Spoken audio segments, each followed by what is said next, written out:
bandeko na ngai bana ya ekolo Congo, bana ya nzambe bana ya nzambe ya mpumu tolendo. Tata nzambe asala mokili mpe oyo asala se mpe asala oyo nyonso ezali na bomoi, apambola bino pena bozala pena ya kopambwama mingi.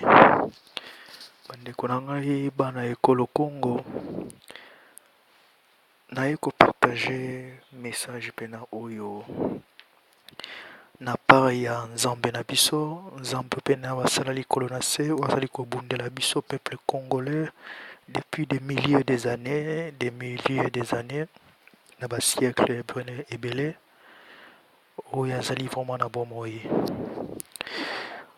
nakopartage bino na message moko. Message oyo nakopartage na bino bandeko na ngai ezali ya sujet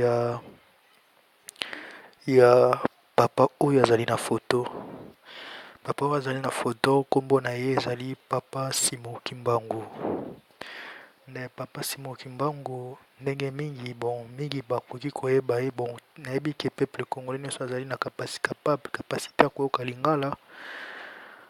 mingi bayebi ye. Bakongolais mingi nyonso bayebi ye papa Simon Kimbangu, mais mingi bayebi ye comme seulement un simple prophète, un homme mystérieux existant na ntango ya kala,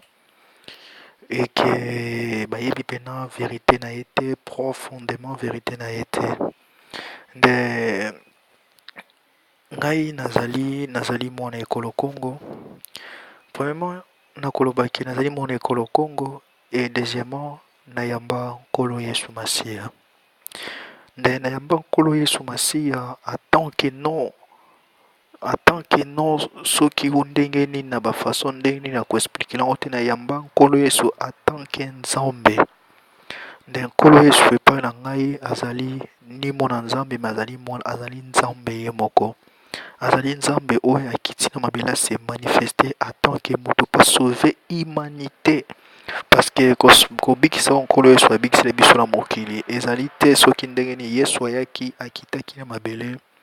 mpe abikisi humanité. C'est-à-dire abikisi humanité, ozala mwindo, ozala mondele, ozala nani, abikisi na création mobimba, abikisi na oyo nyonso abengi création. C'est-à-dire oyo nyonso nzambe asala nkolo Yesu yango wana nde ayaki kobikisa yango. nde na mateya na koteya lelo na kopartage bino connaissance oyo ezali inspiration oyo nkolo ye moko azali kopesa nga na kati ya motema. mbe mingi nakolobaki bato mingi bakosepose bakestion bakolobaki mbe makambo ozoloba mingi oyo ekomama na bibilia te. yo ndenge nazorepete nazolobaki na bakongo vraiment mingi ke bibilia ezali mokanda ya nzambe, mbe ezali baécriture batie na kati ya papier koki kocontenir vérité nyonso ya nzambe te. po te vérité ya nzambe meme ekutu biso bato tokoki kocontenir vérité ya nzambe nyonso te, mpe mokili ndenge nzambe ekoki kocontenir vérité ya nzambe nyonso te, parce que ekoki kocontenir bonzambe nyonso te, po te nzambe azali mpe na monene. yango mingi na koloba vraiment na koteya to na kopartage na bino ezali makambo mingi oyo ezali na kati pena ya bible te, mais ezali racine nango ezali na bible, parce que euti na oyo inspiraki maloba ezali na kati ya bibilia. Vraiment nakobanda vraiment koloba bino par rapport à cet homme, notre ancêtre, moto oyo ya kala oyo abengi papa Kimbangu, Simon Kimbangu to Semi Kimbangu to Sem Kimbangu, parce que Simon racine nango d'origine euti na mo nsemi ezali sem nde toloba na français sem premier mona ya Noé. nde place kombo babi Simon Kimbangu, nde Simon c'est à dire que Nsemi Kimbangu. nde nakobeta pa lisolo na sujet ya cet homme. nde biso na ekolo Congo to négligeaka mingi moto oyo abengi papa Kimbangu, to négligeaka mingi valeur ya koko na biso oyo, to négligeaka importance ya mosala na ye oyo asali mpona ekolo Congo. lelo mingi bazoloba ke tozwa indépendance grâce à Lumumba. tozwa indépendance nayebi te ndenge mi batiaka drapeau Lumumba baeleva Lumumba plus haut. Mais soki biso tozwa indépendance ya mboka Congo ezali mpona Lumumba te, epe Lumumba apesa biso indépendance te. Lumumba akufaki mpona bakozi na ye politike oyo ezalaki par rapport ya balien na ye ya bakati ya bafarmasonerique. Nde mutu oyo nazolakisa bino na foto oyo ezali ye nde mutu pene apesaki biso indépendance. Nde ntango peuple congolais mpasi elekaki mingi, nkolo ayokaki kolela ya peuple congolais, atindelaki biso mwana na ye. Nkolo atindeli biso mwana na ye, e mwana ye aye na ekolo ya Congo oyo depuis batemps le plus reculé baprédiraki déjà ke ekoya na ye kozala akoya po amema consolation na kati ya peuple bazali opprimé. Soki okei na bokei botangi na mokanda ya Esaïe 61 bokomona valeur ya cet homme, koma nzambe atindi ye aya kosunga, aya komema lisungi na peuple congolais, na peuple bazali opprimé na mokili mobimba. Nde ayaki na ntango na ye, ntango aye na abotami premièrement na 1000 bon nakotiela bino date na ye de naissance po bon to nakotiela bino mpe na YouTube po na nini bolimisanga na Google to connecter mbango mpe vite fait na Google mpona kotala date le jour ya naissance na ye.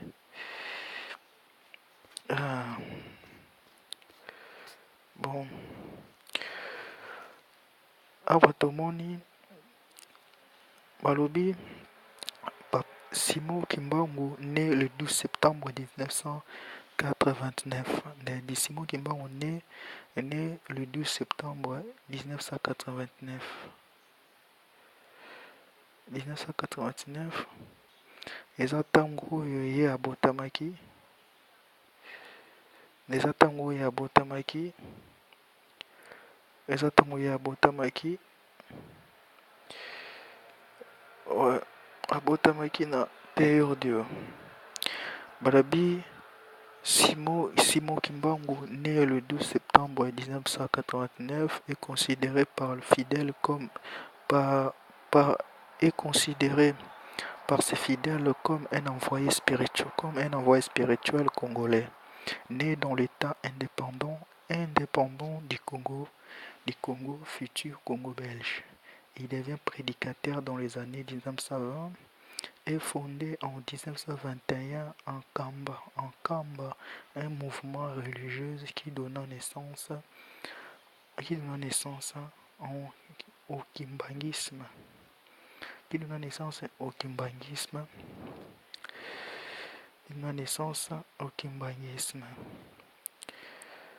Bon, qui donna naissance au kimbangisme. Bon,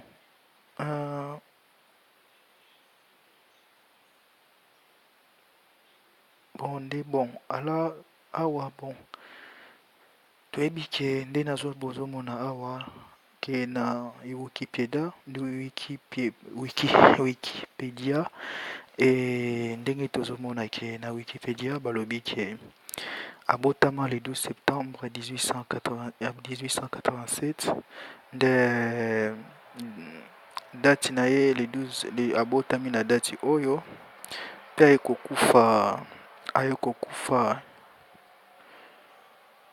ayokokufa na 1951 nde alekisi depuis 1921 awa depuis 1921 akotaki boloko et aye kokufa na 1951 presque 30 ans ya boloko asali 30 ans ya boloko presque asali na kati ya boloko. Mais boloko oyo asali ezalaki facilité, ezalaki pa boloko moko ya pasi. Azalaki kobetama ntongo midi pokwa. Azalaki kosokola na mai oyo batie acide na kati. Et pendant tous ces 30 ans wana abandaki kolala na prison moko ezalaki ndako moko selile ande kolaela nango ezalaki lokola seri yango ande kolaela eza lokola nde nini, eza lokola nde akoki kosaute te ta mulai nango ezalaki même pas na mulai na ye ezalaki non même pas distant, c'est-à-dire qu'akoki même pas kosaute genre ke akoki même pas kosala bamouvement ya mingi. Prison na ye ezalaki na Lubumbashi, bakangaki ye na Lubumbashi na 1921 na mbanda nsanda, place bakangaki ye bamemaki ti na Lubumbashi manzela makolo makolo ti Lubumbashi. Nde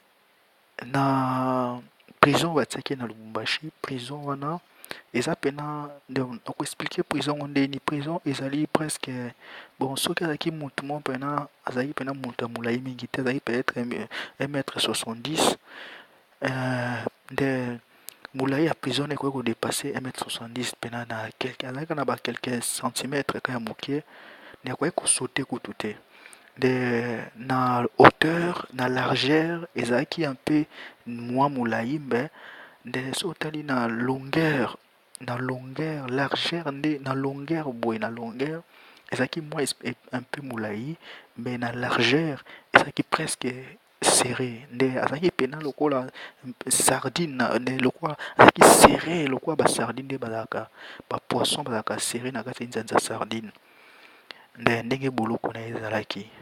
nde wese mpe ezalaki kaka pembeni elongi na ye, nde azalaki pena ezalaki pena na kimia te. Nde bon, bao bakoki kokende so na kotala batémoignage na ye na YouTube, bokoki komona bantu bazotémoigne balakisaka place pena azalaki na boloko bipai pena amonaki mpasi. Nde azali mutu moko boye nzambe atindi ye, parceke nzambe ye moko ntango azalaki na mabele aprediraki koya na ye, alobaki koya ya papa Kimbangu, alobaki yango ke akoya na ntango le consolateur akoya ye moko akoteya bino, mais nyonso le consolateur akoteya bino eza makambo akozwa epa na ngai e akoteya bino, parceke oyo ezali ya papa na ngai ezali mpe ya ngai. Nde lolenge mpe papa Kimbangu ntango ayaki azwi nyonso enseignement ya nkolo tata atangisi yango biso, e na ntango wana ntango ayaki wana vraiment bowumbu ezalaki makasi, bowumbu pene ezalaki makasi, ezalaki pena makasi, peuple congolais na epoke wana bandaki kosouffrir makasi, nde bandaki konyokola peuple congolais makasi. Yango monaki koya na ye pena ezali mabongisami ya nzambe, e nzambe atindaki pena mpo alibere peuple congolais. Ntango ayaki abundi contre babelge, oui, abundi na bango boye pena te na bomoto oyi komona, mais abundi na bango spirituellement.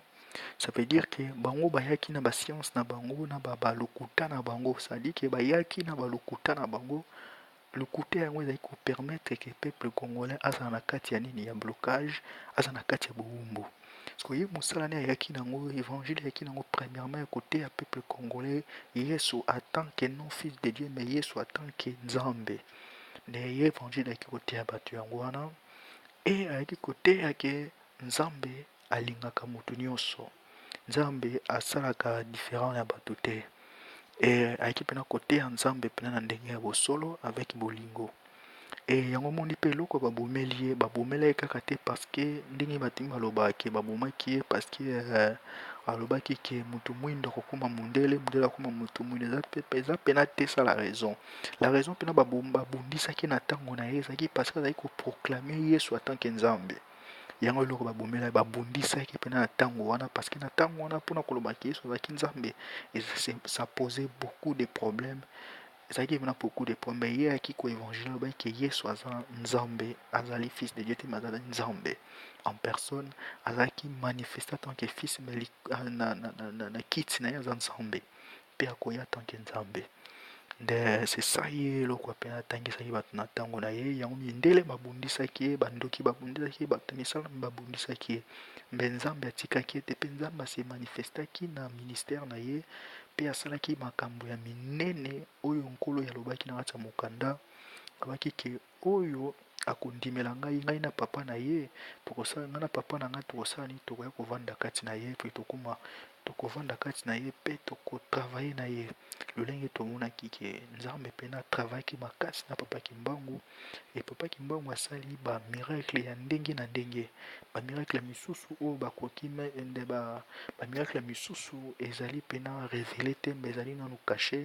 na baarchive secret ya babelge mais vraiment asali mambo minene nkulu alakisaki mpena mambo minene à travers ye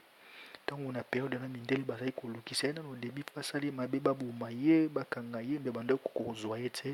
mpona nini nzambe azali koepargne mpe mpona no ntango na ye ekokaki te nsima ntango ntan na ye ekokoka nde ayaki komipesa na maboko ya babelge bakangi ye baye komema ye na boloko na lubumbashi na boloko wana 1921 bakangi ye asali banda 1921 ti na 1951 kokufa meme na komukula kokufa ne aprédire yango abia kokufa na 15 heures boyeboye batemo bazalaki na epoke wana batémoignaki ndenge alobaki yango akufaki nzoto na ye eza na sama ezongaki na mabele nde mpona koloba ke avant kokufa na ye alobi eloko moko alobi nzoto na ngai bomoto ezokufa mbe nzoto na ngai molimo ezokontinue etumba contre na milimo mabe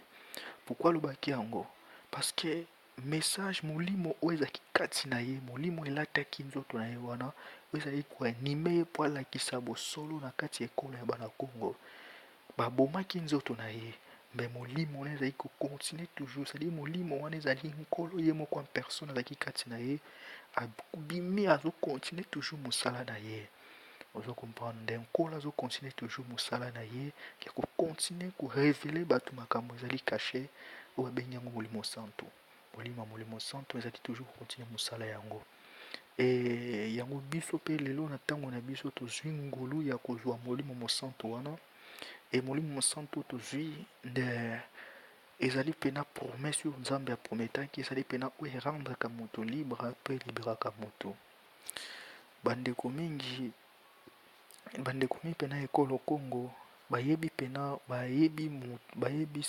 mpena papa Kimbangu mais bapesaka mpena importance mingi te epai ya cet homme nde moto oyo azali mpena oyo nzambe aponi aza liboko ya droite ya nzambe nde nzambe mpena aponi ye tant que élu ya mboka Congo tant que élu ya peuple africain tant que élu ya peuple bazali opprimé ya mokili mobimba parce que batindi ye na peuple noir parce que peuple noir bazalaki peuple oyo bazali konyokwama koleka bapeuple nyonso ya mokili yango prophétie bakomaki na Isaïe 61 ekokisamaki ozo comprendre nde vraiment nangi oloba susu eloko moko ekomami na sujet ya papa Kimbangu mokanda nzambe elobi na mokanda nzambe elobi na Isaïe chapitre 7 verset 20 mokanda nzambe elobi eloko moko elobi en ce jour là na wana elozoloba na Isaïe chapitre 7 verset 20 nena 20 ezoloba en ce jour là le Seigneur rasera avec un rasoir pris à louage au-delà du fleuve avec le roi d'Assyrie la tête le poil des pieds ozoka la tête et le poil des pieds il enlèvera aussi la barbe nde soki tozotala photo ya papa Kimbangu tozomona mpena ke description ndenge nzambe adécriaki yango nzambe azoba na ntango wana akokata suki ya motu mpe akokata mandefu mpe akokata bapola makolo nde tozomona papa Kimbangu awa azali motu oyo akoki kozala na suki azali motu akoki kozala na mandefu me tomoni aza na mandefu te tomoni mpe aza na suki te yango tobiki nzambe alobaka avant likambo esalama nzambe alobaka yango déjà bien en avant et cet homme azalaki pena nkolo ayaki kovisite ekolo na ye nde nkolo mpena ayaki kovisite bana na ye alataki nzoto ya mosali na ye mpo te asolola na peuple congolais e apesaki bapromese ya malamu avant mosali na ye akende nde na 1921 mosali na ye apesaki prophétie na mandansanda alobaki l'avenir ya mboka Congo mpe l'avenir ya mokili mpe na ekolo vraiment Congo avakende alobaki ya mingi et prophétie wana mingi lelo tozoyoka yango par audio to bokotape na internet boke bopeti prophétie ya Simon Kimbangu bokomona yango makambo alobaki na 1921 na Mbandansanda nde avant akende na komitika na boloko na maboka bangunia parce que ezalaki de grands sacrifices asalaki po asomba mabele ya Kongo asomba Afrique mobimba asomba bapeuple nyonso opprimé il fallait se sacrifier mpona kosomba ekolo na ye mpe asalaki ase sacrifier pendant 30 ans ya boloko mpe ayaki kobimisa ekolo na ye na bowumbu oyo ezalaki premièrement physiquement mpe maintenant akoti etumba mpona kobimisa ekolo na ye na bowumbu ezali ya molimo c'est-à-dire que même molimo elataki ye etiki kaka nzoto ekontinue etumba kolibere mwana ya Kongo moko na molimo ozo comprendre ezolibere moko na molimo nde baoyo mpena bazokoluka bazotambola na lolenge nzambe azolingela soki ozotambola ndenge mpena nzambe alingeli soki ozotambola na bobangi nzambe to uta kofinir toujours par komona Papa Kimbangu to uta okomona Papa Kimbangu parce que molimo ezalaki kati na ye ekufaka te molimo abengi yango molimo santo ekufaka te nzoto na ye nde elali pongi me molimo wana ekontinue mosala na yango ezali kobimela bato ebele e molimo wana ezali korevele bosolo ezali korevele vraiment bosolo nde vraiment nalingai mpena na partage bino par rapport à cet homme par rapport vraiment à cet homme parce que mokanda ya nzambe elobaka deja koya na ye mokanda ya nzambe ye moko nkolo nzambe ya bato alobaki yango ke akotindela biso molimo santo c'est-à-dire ke akotindela biso molimo santo le consolateur nde ntango ya koya kolakisa biso bosolo parce que nkolo nkombo na ye ngolakisa vérité nde nkombo na ye ngolakisa bomoi vérité elingi kolakisa bomoi bosolo mpe nzela e yango wana ezali ministère ya base ya molimo santo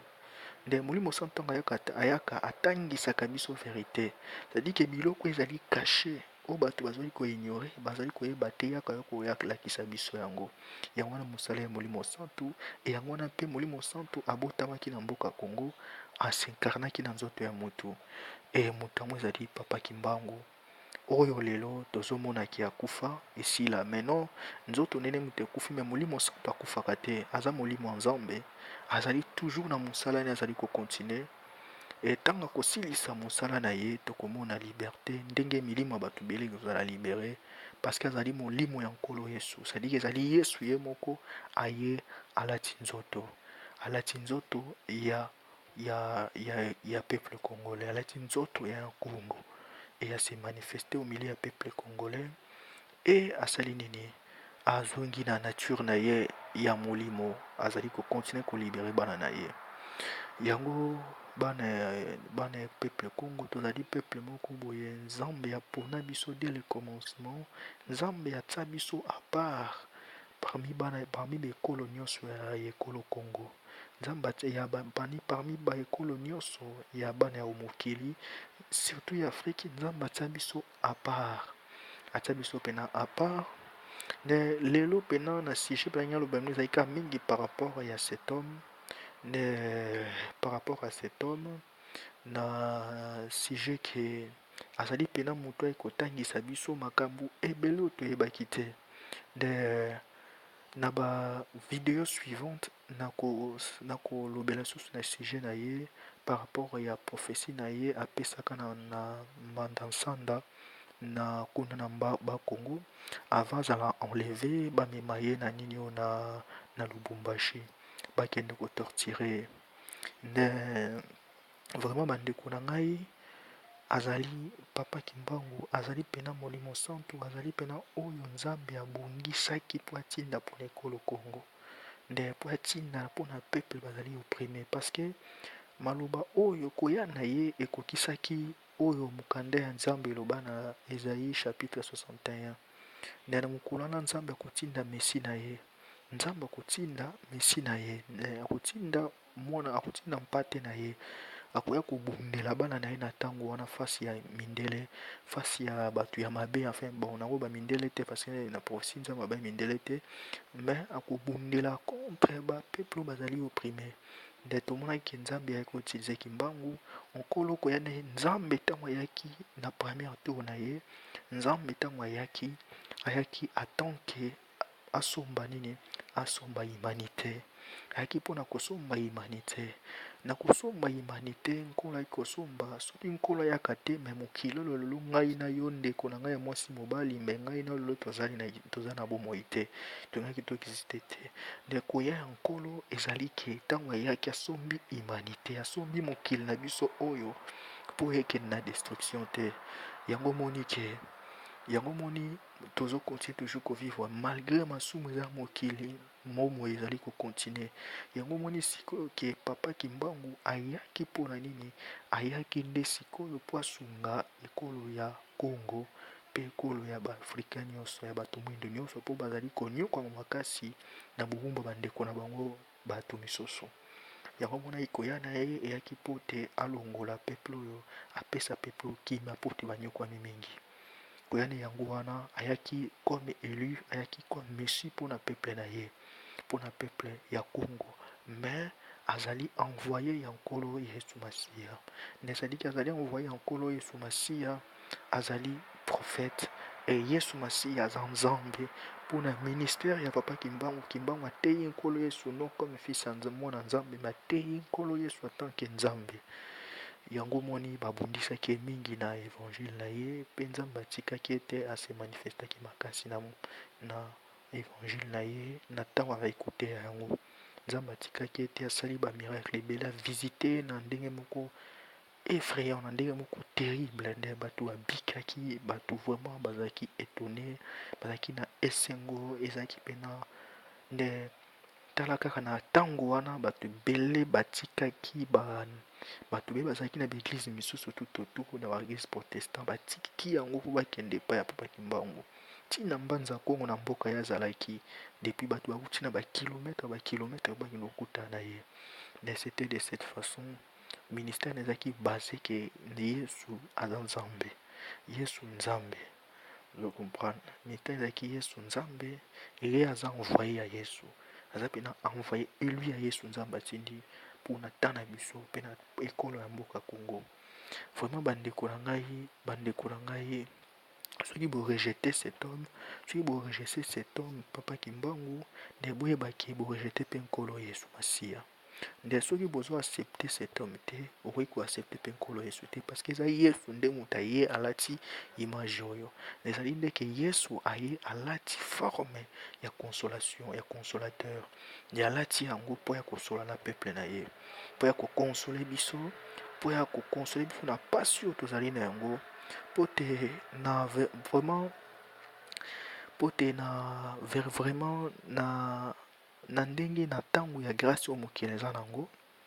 nkolo ntango ayaki na ntango na ye na ntango liboso ntango ayaki nazolobaki ayaki kosomba mokili mpo mokili ezala détruit te ayaki kosomba humanité mobimba ozala nani ayaki kosomba sikoyo ntango wana nzambe asoyi mokili akiti na grâce na ye ozala moto ya mabe moto ya masumu soko ye nzambe akoyamba yo sikoyo na ntango wana nzambe apesaki na ntango wana sadiki parcours wana nyonso nzambe apesaki ngonga na nzambe apesaki nde bato misusu ya mabe le temps ke base repentir na mabe na bango baprofite na tana ya grâce mpona kosala baninga misusu mabe bozokompa likambo ndenge eleka nde bato misusu bekolo misusu baprofite na te ya grâce wana na place bapongola mitema bayamba nkolo babandi kosala bato babandi kosala mabe na bekolo misusu cestadi babandi kopersécuté bekolo misusu kobotola baterritoire baninga misusu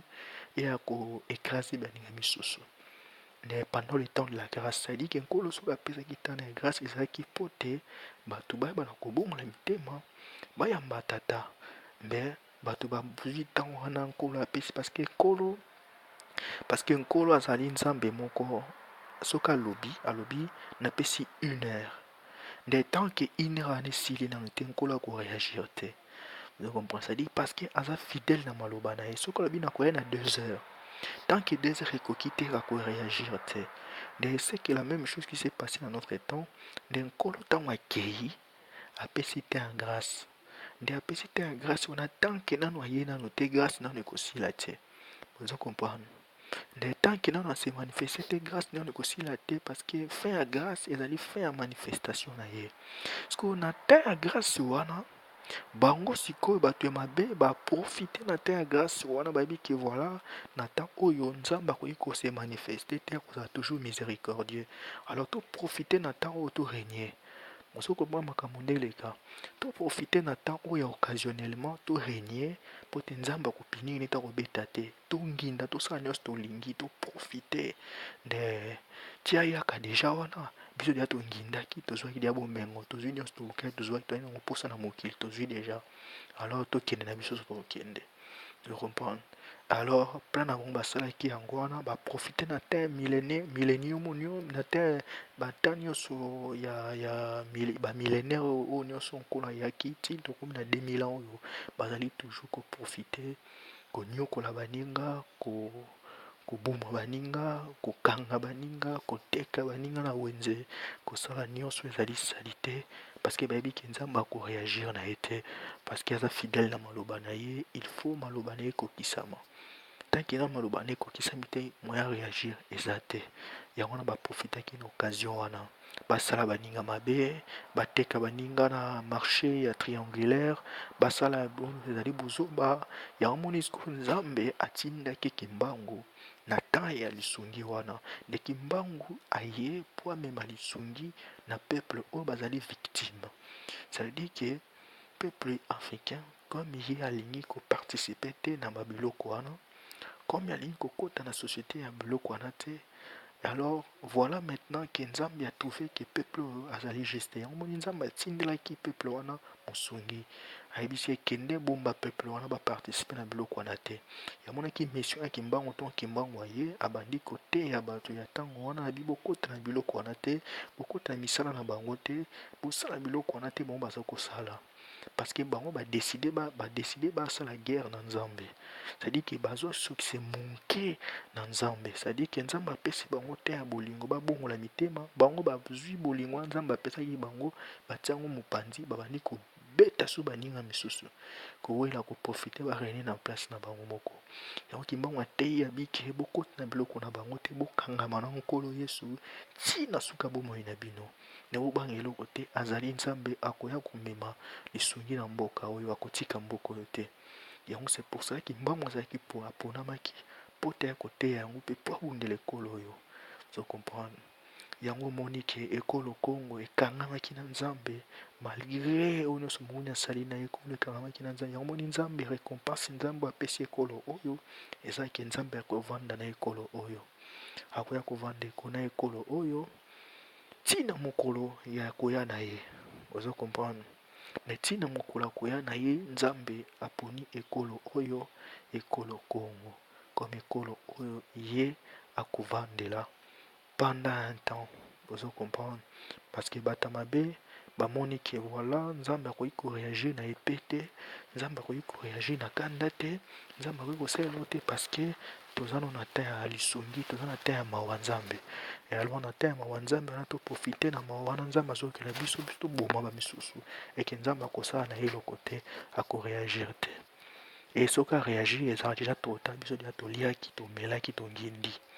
alors yango moni sikoyo vraiment bomoni ke makambo pene elekaki nde yango wana ifale kimbangu aya ekimbangu ayaki parce que nkolo nzambe nde moto atindaki kimbangu va mwana na ngai natindi wana mabele kende kobikisa ekolo Congo parce que tala nde bangunia batalisi mino na babimisi bamino na bango nyonso mpo badevore bana na ngai kende bundela bango kita kuna bundela bango parce que kende bundela bango défendre bango face à bangunia et yango moni kimbangu ayaki e abundeli ekolo congolais ti lelo azali kokontinue kobundela yango ti nkolo akozonga na nkembo na ye nde mosala oyo papa kimbangu azali nango na ekolo Congo kosila e azongi na présence na ye place azali kovanda na gloire nzambe nde tanke nano nkolo aye kose manifeste te ye akokontinue toujours protection na ye na ekolo Congo mpe etumba na ye pre ya ekolo Congo nde azali mpena leader azali mutu oyo oyo nzambe aponi ye mpona biso. Nde parce que bato ya mabe ndenge baza bongo, bato ya misala mabe nde bongo baprofite, nde nazorepete, baprofite na occasion ya grâce wana mpo basala salite na ndenge ya aventure te. Nde tozomona ngo mpe ntina baeglise, na baeglise nde moto abi toza na biso na temps ya grâce, omona mwasi azolata aza na différence te na mwasi ya ndumba. Non, soki oyebisi ye oye parce que abi toza na temps ya grâce, eza nango lisumu te. Ozomona qu'est-ce qui s'est passé, c'est-à-dire que baprofite na occasion ya temps de la grâce mpo bakolisa su masumu. Nde na place ke baprofite na koluka nzambe na temps ya grâce, bango bakolisa su masumu, babi ke ntango akoya peut-être tokochange. Et yango moni ke nzambe oyisa bango akosurprendre bango, ezala jour moko bakosatendre meme pas. Mais eloko so nazolinga oloba bandeko na ngai, mpona bato ya mabe nazopesa message mpena mingi, bato ya mabe fo bayoka. Bato ya mabe ebele, bino bato ya mabe bozokanisa ke lifelo ezali kaka une légende, ke lifelo ezali kaka histoire mo babetaka ale nzambe akobwaka bato ya mabe na moto. Nde lifelo ezali réalité. Meme kadi mokonzi ya bamilimo mabe aignoraka lifelo, ayebi yango te parce que ezali ministère eza caché. Mais le jour oyo nzambe akokita mpo ajuge mabele, lifelo kofungwama, lifelo eza moto moko boye, meme milimo soki badindi kuna balelaka. Ozo comprendre? Nde ezali kanda dernière degré kanda nzambe. Nde ezali eloko basaka nango te. Moto akosa bino te, bino bato mabe moto akosa bino te, alifelo ezalaka nango te. Biso tovandaka na lifelo, tokendaka na lifelo, tokitaka na lifelo, tomataka na lifelo. Lifelo eza nango wana te. Wana eza lifelo te, wana ezali séjour ya bakufa. Séjour ya bakufa na lie ya châtiment. Ezali na lie moko boye babetaka bato bafimbo, banyokolaka bato batambolaki na malamu te. Mais ezali lifelo te. Lifelo pena ezali, mais bamilimo nono bayebi yango te. Ozo comprendre? Bamilimo bayebi yango te, ezali moto ayebi kaka aza na clé ya lifelo eza nzambe ye moko. Bayebi place atie lifelo, e nini akosala mpo eza lifelo. Yango vraiment bato mabe nazosenga bino na bolingo ya tata, bobongola mitema na bino, boloba te ke voilà tozanga na temps ya grâce, toprofite na occasion yango. Parce que ntango mokolo nzambe akoya na ntango moko boye, bino bokoza attendre te, bokoloba te ke azali oyo azali wana, non, akosurprendre bino par surprise. Yango borespecte oyo nzambe aponi, borespecte basali ya nzambe oyo solo nzambe atindi, bopesa valeur na baoyo bazomérite ki valeur wana, e bozala pena na botosi devant bato. Vraiment papa Kimbangu azali pena oyo nzambe atindeli biso na ntango na biso mpona ekolo Congo. Nde soki oyebi nkolo oyebi Kimbangu to oyebi mpe nkolo te, soki oyebi Kimbangu oyebi Kimbangu te, ezali mpasi pena mpo oyeba pena véritable nkolo. Parce que ye pena ekotangisa biso pena nkolo, ekotangisa biso pena nkolo, parce que soki molimo na ye, molimo ntan nazoba molimo na ye, nazoba molimo ya paki mbangu, parce que nazoba molimo mosantu, nde molimo oyo elataki nzoto na ye wana. Soki ekoti kati na yo, automatiquement ekotangisa yo vérité ya tata, na ekotangisa vérité ya nkolo Yesu. Nde nkolo Yesu azali nzambe. Nde aliaki na ntango ya kala, tant que manifestation ya agneau, akomaki agneau. Oyo ezolakisa signe ya la grâce, signe ya temps de la grâce. Nde akomaki miséricorde, akomaki pena na nzambe ya bolingo, alataki mawa. Nde na mawa wana alataki yango babengi yango agneau. Nde azalaki akomaki simple, sans arme, sans rien. Soki azongi na gloire na ye, aza nzambe, akoya tanke nzambe, non en tant que agneau, akoya en tant que nzambe, en tant que le lion de la tribu de Juda. Vous comprenez? Yango ba oyo soki basemonke na bolingo na ye, basemonke na mawa oyo ayokeli bato, basemonke na ye mpo baprofite na occasion wana ke ayokaki mpasi babakaki na ekolusu, bapetaki basete, bazokisi ye, bakati ye mandefu, basali ye nyonso ya bosoto, mpo ezalaki mpo ke apesa yo occasion ya kolinga kochange, apesa yo occasion mpo kota na moto te ya lifelo, apesa yo occasion mpo kota na moto ya lifelo te. Babi moto wana ezalaki prepare mpo kaka na milimo mabe badinda kuna. Nde nzambe apreparaki moto wana mpo milimo mabe badinda kuna, parceke ebongisamelaki mpo na bango. ezali moto ya bavantite, eza moto ya bakoni te. ndenge alobi entre na nini oyo soki nabosani verse yango te, ezali entre Esaïe 47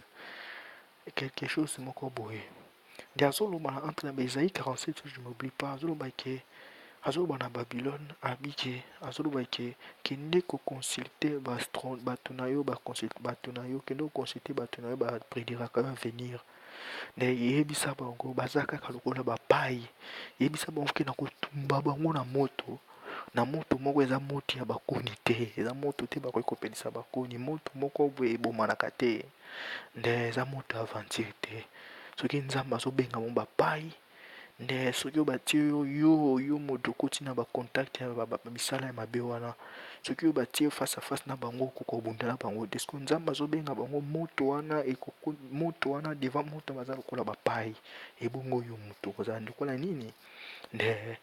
il faut boya na nzambe parce que nzambe ayebi koma lifelo ezali douloureux, koma lifelo oyo babengi yango la fin, moto ya bamoto koma ezali douloureux, ozo comprendre. nde yango moni nzambe mpe nazosenga na bino atiki bino te molai boyoka bochange, bokangama na ye, botika misala na bino ya mabe. mais malgré wana bozali koyoka te, boprofite kote na occasion ya grâce wana mpo bokontinue encore kosala baninga misusu mabe, koyiba baterritoire baninga, koboma bao bazali sans défense. Vraiment ezali mawa, vraiment ezali mawa, mais grâce kaka parce que nzambe pena abongisaka makambo na ye, abongisaka déjà ekolo Congo bien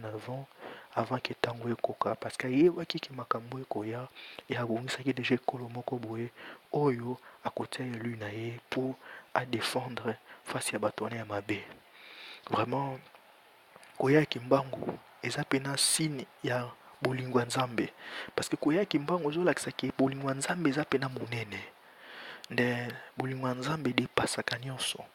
nde aza na bolingo moko terrible, nde bolingo wana eza monene, alakisi tellement bolingo na ye mpo alingi te bato bakende lifelo. nde komona koyaki mbangu, komona ke ekolo Congo ezali kosurvivre, elingi kolakisa pena ke nzambe azotikela biso chance ebele mpo tochange.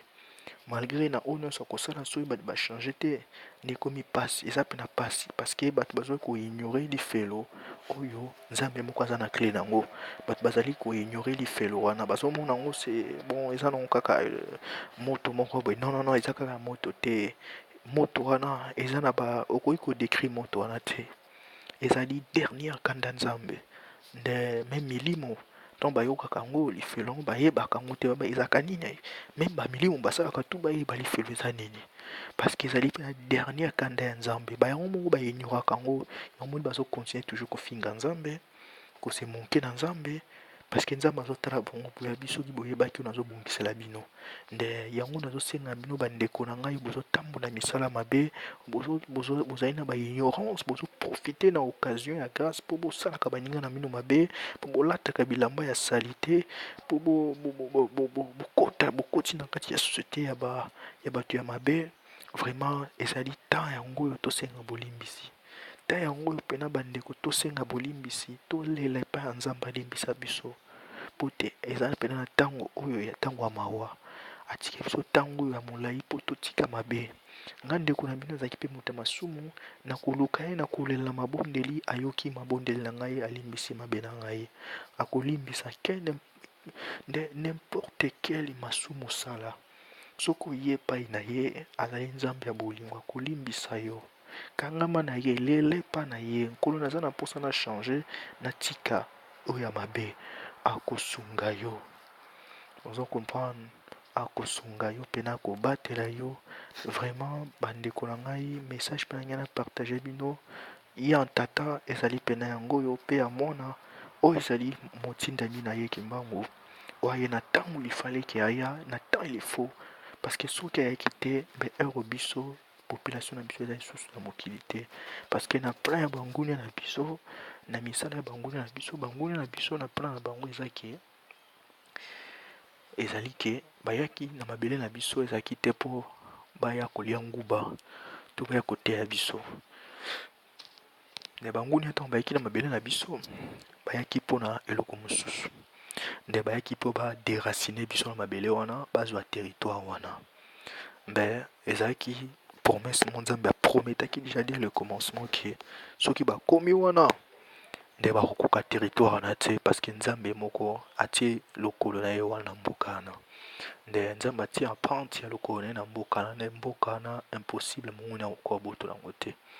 yango moni ke nzambe koma aza fidèle na maloba na ye, aprometaka deja ekolo wana. yango moni aye na ntango oyo alati forme ya mwana na ye, alati forme ya motu ya mwana ekolo Congo, babengi ye Simon Kimbangu. Vraiment topesa respect mingi na cet homme, to respecte makasi. Bien sûr ki aza nzambe te, mais aza envoyé ya nzambe, mais topesa ye respect makasi parce que andimi kozala sacrifié mpona kosomba ekolo Congo na ntango oyo. Nde asombi yango parce que nzambe soki alobi nzambe achangeaka te. nzambe soki alobi likambo mpona likambo wana ezala change, esengaka makila etanga. yango monaki ki makila ya Kimbangu etangaki mpo asomba mpasi ekolo Congo, mpo abundela ekolo wana. Sino te ezalaki mpasi vraiment. tomoni ndenge bekolo mingi bazali dissimile, nde basilisi bango,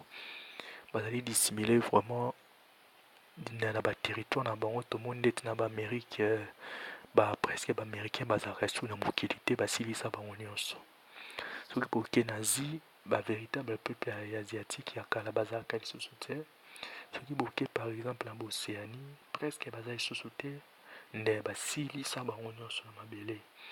nde biso soki biso tozokontinue toujours kozala na mabele, eza parce que moto moko andimaki abi papa nayi nakita nabikisa ekolo na ngai, nabikisa ekolo Congo. yango moni akitaki aye kobundela ekolo Congo, mpe abundeli bana nyonso ya bato moyindo. ozo comprendre, bana nyonso ekolo ya bato moyindo aye kobundela bango. yango vraiment koya ya Kimbangu nde ezali pena photocopie ya nkolo Yesu, ezali photocopie ya nkolo Yesu na kati ekolo Congo, na kati ekolo ya peuple opprimé, na kati ya bato oyo bazali opprimé na siècle lelo. bato nyonso ya mokili baza na minduki, baza na bamoyen nyonso oyo ekoki koboma, mais peuple Congo mpe peuple noir azali na moyen de défense te, azali na moyen de défense te, azali na arme moko te koprotege. nde aza mpe na ntan ya kosala minduki wana te. yango monaki ke bangunia nyonso batelemi mpo bapige peuple wana, e balamu batelemisi bango nyonso na baprojet na bango ya molili mpo te babotola mabele wana. eke soki babotoli mabele wana, moto na moto azwi parti na ye, moto na moto azwi mopanzi na ye. mbe mpona kobotola yango basangisaki bamayele na bango, bazali kobongisa mayele na bango mpo basala nini, babotola mabele wana. mbe nzambe aza confondre bango, mpe nzambe abengana bango na mabele wana ya Afrika mpe na mabele wana ya Congo, bakenda bango nyonso basongi mpa na bango. elelo bazali susu kobumi bongisa susu bamayele minduki na bango ya makasi mpo bazonga encore na eloko basilisa te. soki yango moni ke nzambe akitisi nguya na ye na mboka Congo mpe na Afrika mobimba, azali kobundela ekolo na ye. vraiment korejete mutu, korejete cet homme, korejete moto oyo mwana na moto oyo ezali mpasi mpo oyeba nkolo. soki bino rejete moto oyo orejete nkolo, parce que nkolo nde azalaki kati na ye, ezalaki nkolo nde moto alataki ye. nde korejete ye orejete nkolo. vraiment aza na valeur makasi, aza na valeur makasi, azali mpe na mwana nzambe. nkolo aza nzambe, nde yesu aza nzambe, ekimbangu aza mwana nzambe. nde vraiment mpona kosala oyo asali ezalaki parce que alingaki papa ne makasi. yango asali mosala oyo efale kosala, akufi mpona ya papa na ye, akufi mpona mboka papa na ye, akufi mpona ekolo ya papa na ye, mpo te bato ya mabe bayaki mpo basilisa ekolo ya papa na ye. yango ye ayaki abundela ekolo ya papa na ye. bozo comprendre, ayaki abundela ekolo ya papa na ye pendant asombi badati nyonso wana ya persécution, asombi yango nyonso, amemi yango nyonso kati na ye. mpe bapasi wana bafimbu biloko tu wana nyonso oyo pepe kongola akoki kosibira ko pendant 30 ans, ye amemi yango nyonso na kati ya nzoto na ye. abandaki kolia pasi ya pepe kongole na ntongo midi mpokwa. nde mpasi wana fimbu ntongo midi mpokwa bakosokola ye na mai ya salite nde etat na ye ezalaki vraiment détruire. Mais nzambe comme azalaki kogarde vie na ye azalaki toujours kotenir ye na bomoi ntina 30 ans ekokaki et il fallait azonga na gloire ya tata. Yango vraiment kofinga motu oyo oza pena na libabe koluka mpe kokosa sujet na motu oyo oza na libabe mpo namoni bato ebele bakomi kosala n'importe quoi, bakomi koloba n'importe quoi na sujet na ye. Vraiment eza pena très dangereux aussi. Okoki jamais koséparer ye na nkolo parce que aza mwana nkolo moto atindi ye. Parce que soki olobi ke nayebi nkolo me ye nalingi kondima ye te esali koyebi nkolo te, automatiquement soki oyebi nkolo fo oyeba cet homme, oyeba moto oyo. Parce que ngai mpe kala nazali koignore bon nakobeta bino lisolo mo bandeko na ngai kala ngai mpe na bandaki koignore vraiment qui était papa Kimbangu, na bandaki koignore makasi. Mais ntango naye kocomprendre vraiment ke pourquoi naye kocomprendre ça veut dire ke naye kocomprendre ntango bandi koluka nkolo et non na ndenge ya fanatisme ndenge bazobaka so na bandi koluka siko nkolo na boverité, na bandi koluka nkolo na bosolo mpe na verité na justice na bolingo. Ntango bandi koluka nzambe na justice mpe na bolingo ndenge nkolo bandi kolakisa ngai cet homme, bandi kolakisa ngai ye amonisi ngai ye 2 fois na bavision, 3e fois na ye omona ye. nde yango nazotémoine bino eza oyo te nazokoinvente, eza oyo te na soki ndeni nazoteya bino oyo ye moko namoni ye. Soki namoni ye 3e fois namonaki ye nde ezali ke aye komemela nga message, apesi nga message. Bon message yango ngai nazopartage na bino eza kaka message, eza kaka Yesu, nde eza Yesu kaka nde motu azali na biso elongo. Nde nkolo akoya nkolo aponi ekolo Congo pendant 1000 ans akorégner na ekolo oyo. Nde pendant 1000 ans akorégner na ekolo oyo sous la protection ya nzambe ti temps ya grâce complètement ekoleka, alors nkolo akoya mpo ajuge mokili na bato nyonso basalaki mabe na mabele oyo. Yango vraiment bandeko na ngai vraiment bozala fanatiki te ya bapaster na bino, bozala fanatiki te ya baeglise na bino, bozala fanatiki te ya baange moko boye non, mais bojuge avec justice. Na bojuge avec justice. Ngai tozalaki fanatike nayebaki moto oyo te, mais ntango na bandi kojuge makambo avec justice mpe vérité naya kocomprendre ke c'est vraiment un homme de Dieu. Ya ndenge ya aventure te bato bazotinda bino bolobaka mabe mpona cet homme nde eza bato moko baza deja na libabe, baza na se ya libabe elibabe ezozela bango bakufi deja. Yango komi bakufi deja bazolinga komema lisusu bato misusu mpe na kufa. Yango mpena bosala keba mpo te nzambe na Esaïe 61 alobaki na sujet ya moto oyo. Na Esaïe 61 nzambe alobaki na sujet ya moto oyo oyo bino bozomona na foto na Esaïe 7 nzambe na Esaïe 7:20 nzambe alobi aussi na sujet ya moto oyo. Nde toyebi ke nzambe na ntango wana ye alobi nakoya na ntango wana na kokata suki ya motu na koraze bapona makolo mpe na mandefu. E tomoni yango ke azali na motu baraza ndenge bozomona bino na foto, aza na motu baraza mandefu bakata mpe makolo eza na bapwali te. Yango bandeko na ngai maloba ya nzambe ezali vraiment vivant. Ne bosakana na moto oyo te, bosakana ye te parce que azali mpate ya nzambe, azali pena mwana nzambe, azali mwana nzambe. Soki aye mpo akokisa mosala ya tata na ye, akufi oyo mingi basali yango te, epe presque mpe baprofete moko te basali yango. Oki aye tomona baprofete tu baye mingi bayaki, me ye akufeli kolo, akufeli mboka ya nkolo, akufeli ekolo na ye, ekolo kaka ya ye te, me Kongo ezali ekolo ya nzambe. Nde kokufela Kongo akufeli mpo na nzambe. Yango monike nzambe atomboli ye, atomboli ye pena makasi e apesi ye bokonzi na mabele ya Kongo, apesi ye bokonzi na peuple nyonso ya Afrika. Nde soki oyebi moto oyo te ezali pasi, soki oaccepte ye te par ignorance ezali mpe pasi. Vraiment bosambela makasi na mabondeli na bino avec na bolingo mpe vérité, nzambe akoyanola bino aza nani. Vraiment bandeko na ngai nalingaki mpena na partage na bino par rapport à cet homme vraiment azali n'importe qui te na mikolo ekolanda pe nakosala susu notre vidéo nakopartage bino par rapport nakopartage bino révélation na ye oyo arevelaki na mbanda sanda na 1921 na 1921 makambo alobaki parce que bon tonasu na ta mingi te me nzambe aza na bino, nzambe apambola bino bandeko na ngai, nzambe oyo asala likolo na se aza na bino, nkolo yesu azali nzambe apambola bino e bozala na ye elongo eke epai nyonso bokozala azala na bino elongo. Vraiment bobosana te bandeko na ngai, nzambe aza se moko, eza nkolo yesu masiya, eza ye nde nzambe na biso. Soki bolingi ye mpena na motema na bino mobimba akosala oyo ya minene so asalaki na kati ya kimbangu akosala mopepa na bino, ezali nde bolakisa bolingo epai ya nzambe. Boprofite te na occasion parce que tozali na te ya grâce, boprofite oyo voilà te ya grâce, toprofite tosala biso masumu non, botala grâce te, botala te ya grâce te parce que te ya grâce ezali wana okontinue osala mabe. Mais tala ntango ya grâce comme une occasion même mpo na yo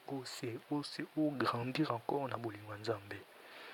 Nde vraiment nzambe aza na bino, natiki bino bandeko nanga pour la prochaine. Bon, ciao.